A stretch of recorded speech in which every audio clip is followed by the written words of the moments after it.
So, hi Wow Life, another video, another share guys, another POV. So, ngayon, kumusta naman ang mga Jomcar hearts natin dyan? Alam ko, marami libo-libo ang mga nasasaktan at nalungkot ngayon dahil sa nangyari sa birthday ni Kalingap Jomar, 'di ba? Ito yung pinaka-memorable na birthday na hindi natin inaasahan at hindi natin gustong mangyari. Dahil sa araw na yun dapat or sa oras na yun dapat ay lahat ng nakasubaybay dito sa Kalingap, mapa Edsi, mapa Danjoy, kahit anong love team ka pa, inaabangan natin yung live ni Kuya Val para mapanood natin kung anong mga kaganapan sa birthday ni Kalingap Jomar. Pero iba ang nangyari. Hindi natin inasahan ang nangyari. Masakit sa damdamin, masakit sa kalooban ni Kuya Val. Ayun, maraming apektado. And syempre, for sure, masakit din sa pakiramdam or hindi rin masaya si Kalingap Jomar for sure. Masaya na malungkot ang kanyang birthday for sure, 'di ba? Kasi the show must go on kahit anong mangyari. Pero ayun, nalungkot siya, naiyak siya, naintindihan natin 'yon. Grabe, no?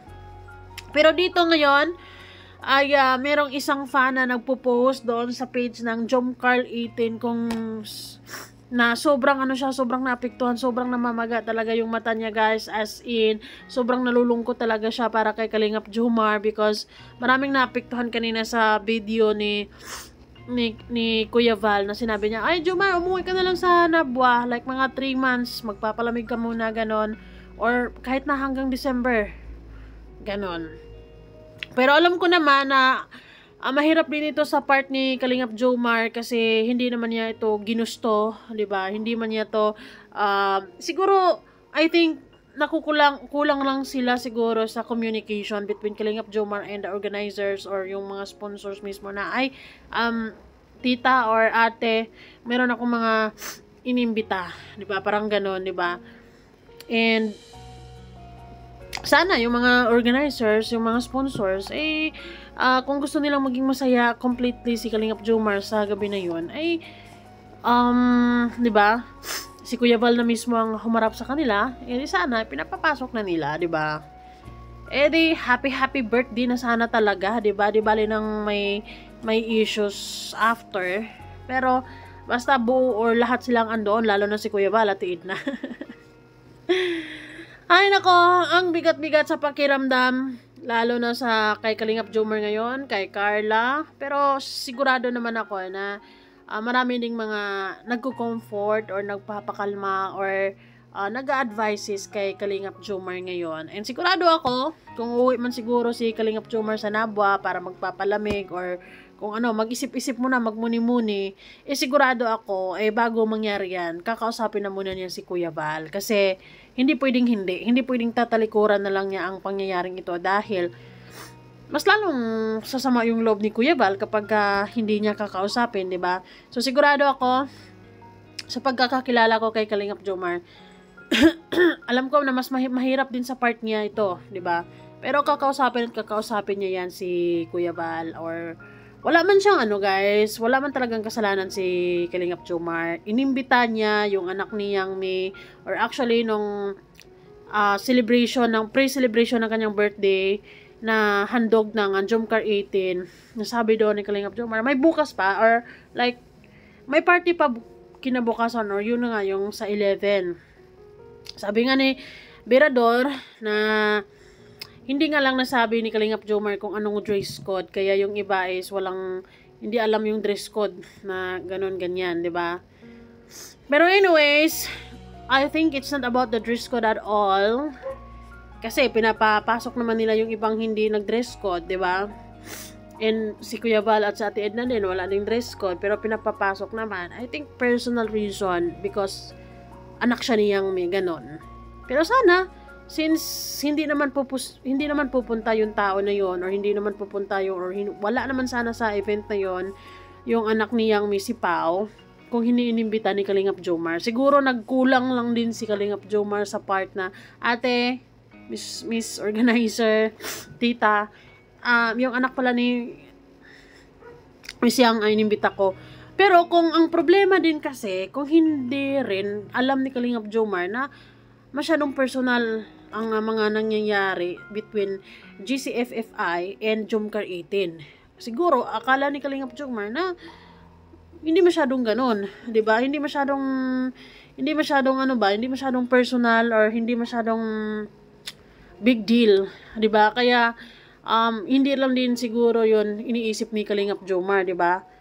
So wala din siya isip siguro niya na may ganong pangyayari. But anyways, nangyari na ang hindi dapat mangyari. What will do? What we gonna do? Anong gagawin natin? 'Di ba? Antayin natin kung anong paliwanag ni Kalingap Jomar. Hopefully is mag-live siya tomorrow. We understand na today is medyo mabigat pa talaga sa kalooban niya ang magsalita siguro, 'di ba? And maybe tomorrow or sa isang araw magsasalita din yan nang malaman natin ang buong detalye kung bakit ganon. So imagine niyo guys, from that live selling nila, sobrang masaya, sobrang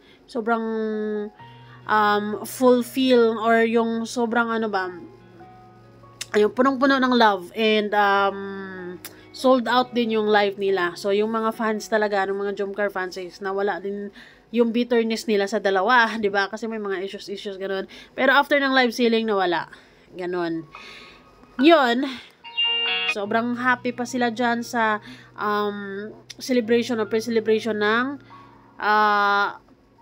April 10, 'di ba? Sobrang nararamdaman ko yung vibe ni Carla na sobrang sobrang ini-enjoy niya yung momentum na yon with Kalingap Jomar. Kumbaga nag-party talaga sila, happy, masaya. Nako, sayang, no? Ang ganda pa naman ng suot nila. Ayun yung inaabangan natin At anyways, uploaded na yan sa channel ni Kalingap Rab. Kakaibang naman, atake naman to para kay Carla Bell ang kanyang mga suot na ganyan. Pero napansin ko, wala bang ibang Kalingap Angel na pumunta dito. Ayun, happy or sad birthday, paano na ang Jomcar. Naintindihan ko din yung side ni Kuya Val, kasi as a founder, bakit hindi man lang siya pinagbigyan or dapat arbor na to, 'di ba? Pero dito natin nakikita yung totoong pagiging kalingap ni Kuya Val. 'Di ba? Kaya nga sabi na kapag mag-organisa kayo or mag-organize kayo ng isang party or para ganyan, always consider na si Kuya Val ay may mga kasama yan. Kasi mahirap naman para sa kanya na siya yung invited. Tapos like for example, sa araw na yon nag-scout yan sila. May kasama yan si Kuya Val, at least 5 tao. So alangan man sabihin niya, ay, umuwi na kayo kasi ako may dinner. Hindi man ganun. May birthday si Kalingap Jomar, ako lang yung invited, hindi kayo, umuwi na kayo. Hindi ganun. Lagi talaga for the first time na may ganitong ganap. So, ito yung tinutukoy ko sa inyo, guys. Grabe, sobrang pagmamahal talaga ni ate kay Kalingap Jomar. Hindi ko siya masisisi kasi sobrang ang dami kong guys. Ang dami kong na-save na pictures dito. Oh my goodness! Buti naman ngayong araw ay si Carla nakapag-chill din o relax din. Hindi masyadong ma-absorb yung mga negative whatsoever, 'di ba? Anyway, sana ba 'yon? Nawala pa. So, ito 'yon. Pero dito natin masusukat ang pagkatao din ni or dito natin makikita kung kung paano haharapin ni Kalingap Jomar ang mga bagay na ito. So sabi nga ni ate dito, ito na ako ngayon, wala nang gana bumangon, sobrang awa ako ni Jomar, hindi deserve i-bash. Please naman, maawa kayo sa tao, walang kasalanan, naipit lang sa nangyayari. Please stop na pang-bash. Tayo nga ay nasaktan sa nangyari. How much more kay Papa Joms. Durog na nga ang tao sa pangbabash. Sana magkaisa na lang tayong lahat. Please. Ayun, sobrang iyak talaga ni ate, Grabe naman, sobrang sobrang parang mas masakit pa sa breakup yung nangyari sa kanya talaga. Anyways, naintindihan ko si ate, lalo na kapag ka talagang super, ano ka talaga, yung super bias mo talaga si Kalingap Jomar, ay sobrang masakit yun. 'Di ba? Lalo na kung nasubaybayan mo talaga yung kwento nila. Excuse me, may sipon ng version. Ay. Pero sana ay mapag-usapan talaga nila to ng maayos, 'di ba? Naipit lang din si Kalingap Jomar dito. Siguro nagkulang lang siya sa part na i-inform dapat yung sponsors na nag-organize ng ano na yan na may kasama ko, 'di ba? Or masyadong binig deal ng mga sponsors ang hidwaan nila between Jomcar 18 or ni Yang Mi specific. Tapos nadama yung anak. Pero sana, sinentabi na muna yun. Kasi yung anak naman, wala namang kinalaman yun sa mga iringan nila, diba? And aside from that, birthday naman yun ni Kalingap Jomar. Kasama yun ni Kuya Bal. Si Kuya Bal na yung humarap sa'yo. So, ano na yun? Pass na dapat yun. Diba? Para ma-celebrate ng maayos. Total malaki naman yung venue, diba? Hindi naman siguro sobrang sikip. Pero, ayun, misunderstandings, mahirap, masakit, 'di ba? Masakit. Katay naman tong ilong ko. Pero sana naniniwala ako kay Kalingap Jomar na hindi niya ito tatalikuran na hindi kakausapin si Kuya Bal, for sure. Kakausapin ni Kalingap Jomar at magpapaliwanag din yun siya, for sure. Kung paano nangyari na inimbita naman niya yun. Tapos bakit hindi nakapasok? 'Di ba? So maybe wala din sa isip niya na may mga akala siguro niya papasokin lahat ng bisita, pero masyadong big deal siguro ang awayan ng dalawang grupo, kaya nadamay tuloy yung anak. Pero actually, kung ako naman yung sponsor, kung ako nag-organize sa party ni Kalingap Jomar, papasokin ka na yun, 'di ba? Wala namang kinalaman yung mga yun. Hindi naman yun ang kaaway ko. Pero syempre, siguro nagsisisi din sila ngayon. Siguro sobrang mabigat din sa damdamin nila yung nangyari na nalagay si Kalingap Jomar sa ganitong sitwasyon dahil sa naging desisyon nila. 'Di ba? Syempre mabigat din ito sa Jomcar 18, lalo na kay Yang Mi. Of course, 'di ba? Lalo na anak niya yun eh. And syempre, malungkot din siya dahil nangyari, naipit din si Kalingap Jomar. Kasi nakikita ko nung nagsayaw pa si Kalingap Jomar, tsaka si Carla, and then si Lulo, tsaka si Pao, yung anak ni Yang Mi. Happy sila, sobrang masayang-masaya, 'di ba? Walang yung they're being supportive. Kaya nga natigil yung mga bashers kasi nga nakita nila yung ganong suporta, yung pagkakaisa, yung unity for the sake of sa lubong birthday ni Kalingap Jomar. Wala na muna talagang bashing. Pero until nangyari ang hindi natin inasahan, grabe. But anyways, I'm still hoping na alam ko naman na mapag-usapan nila yan, di ba? At hindi tatakbo or hindi tatalikuran ni Kalingap Jomar yan. For sure magpapaliwanag or kinakausap na nga siguro si Kuya Bal, diba? Either through call, tawag, or puntahan niya talaga si Kuya Bal. And that's it. Ganun ko kasi natatansya yung pagkatao ni Kalingap Jomar. Na siya yung tipong tao na haharapin niya yung mga kung ano mga dapat harapin, 'di ba? Hindi siya yung duwag na tatakbo na lang.